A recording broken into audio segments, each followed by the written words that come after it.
Our next performer won this contest last year. Now, normally you don't get to wear the tiara twice, but he is back, Jamie Weinstein.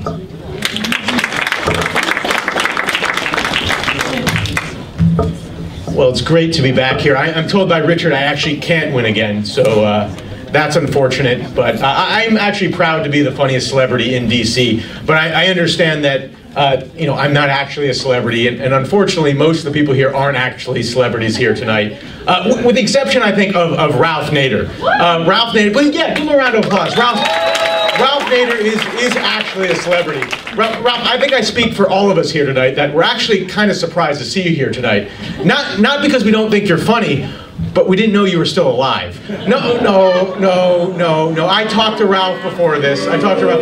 No, not because he's old. I actually am part of the Geraldo Rivera philosophy of age. 70 is the new 30. It's not because of age, but he didn't run for president the last 2 times. I couldn't think of an alternative explanation why he wouldn't seek to run for president. I actually think Ralph Nader is one of the great political figures in American history. In fact, if there was a Mount Rushmore of Ralphs, Ralph Nader would be on it, along with Ralph Lauren, Ralph Ellison, and of course Ralph Macchio, the Karate Kid.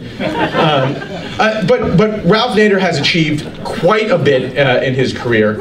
All right, I'm going to embarrass him. I'm going to go through a few of his accomplishments. Of course, without Ralph Nader, we wouldn't have the seatbelt, the 2001 and 2003 Bush tax cuts, the Iraq War, and of course, waterboarding, which, by the way, led us to Osama bin Laden. So Ralph is partly responsible for getting Osama bin Laden as well. Please give him a round of applause.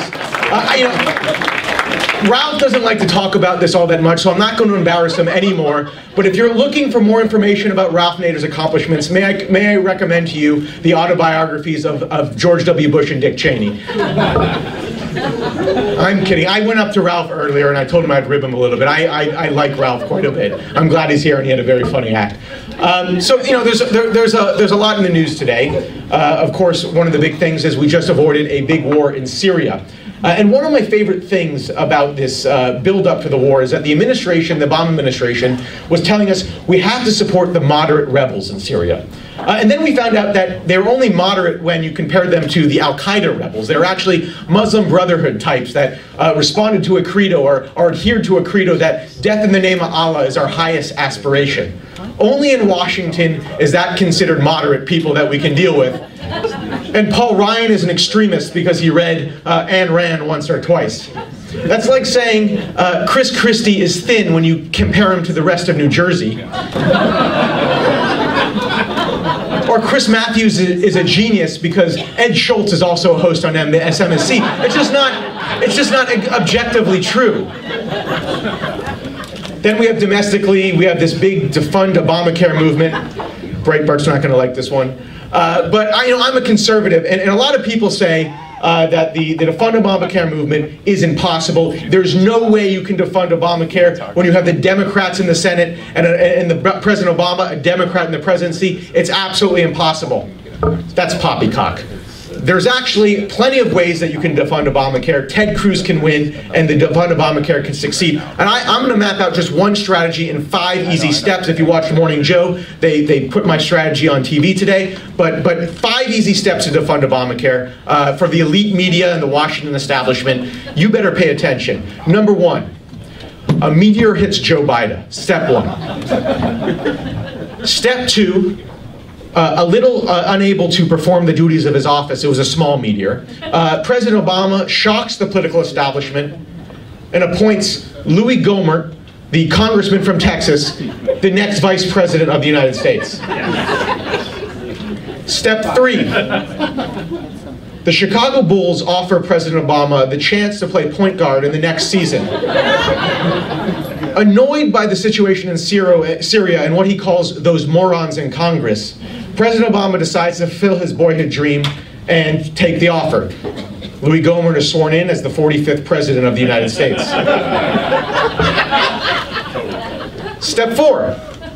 Louis Gohmert gets a dream team coalition comprised of Chuck Norris, Sully Sullenberger, Jerry Seinfeld, and the cast of Duck Dynasty, who threatened Democrats who are up for election in 2014, if you vote not to fund Obamacare, we will run against you and fight against you in 2014, scared of near certain defeat. The Democrats concede they will vote to defund Obamacare. And of course, step 5, Congress finally votes to defund Obamacare. Louis Gohmert signs it into law, saying it is the first step of the Gohmertization of America. Ladies and gentlemen, that is just one pathway to victory for Ted Cruz and the defund Obamacare movement. Take that, elite media, Washington Republicans establishment. I hope you were taking notes. Now, I actually have some sympathy for the elite media. Patrick, I know you've been on CNN recently, but he's looking to be the next host of Howard Kurtz's media show. But the ratings on CNN are not doing very well, and I don't like that. I like CNN. I hope it succeeds. I hope Patrick Gavin becomes the next superstar of CNN. So I'm here. I have some shows that could help them reach the pinnacle that they want to go. The first, we know that they have the Situation Room with Wolf Blitzer. Simple change, simple change. The Situation Room with Gary Busey. No explanation necessary. I think that would be a tremendous, tremendous success.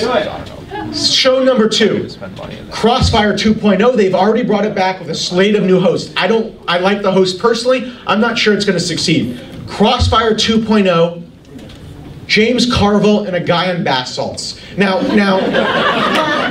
there are two big hooks to this show, 2 big hooks. The first is that viewers every episode are going to have to determine which of the hosts is on bath salts. It's invariably going to be the guy on bath salts, but it will never be immediately obvious. Hook number 2. There is nothing more excited in live television than a guy in bath salts trying to eat the face of the guest on the show. It is gonna be ratings gold for sure. Thank you very much. But before I go, I ask everyone, I have a book coming out next month. It's a big biography, it's a presidential biography. It's called William Henry Harrison, 30 Days That Shaped America and Changed the World. If you please go out and purchase it, I'd be forever grateful. Thank you very much.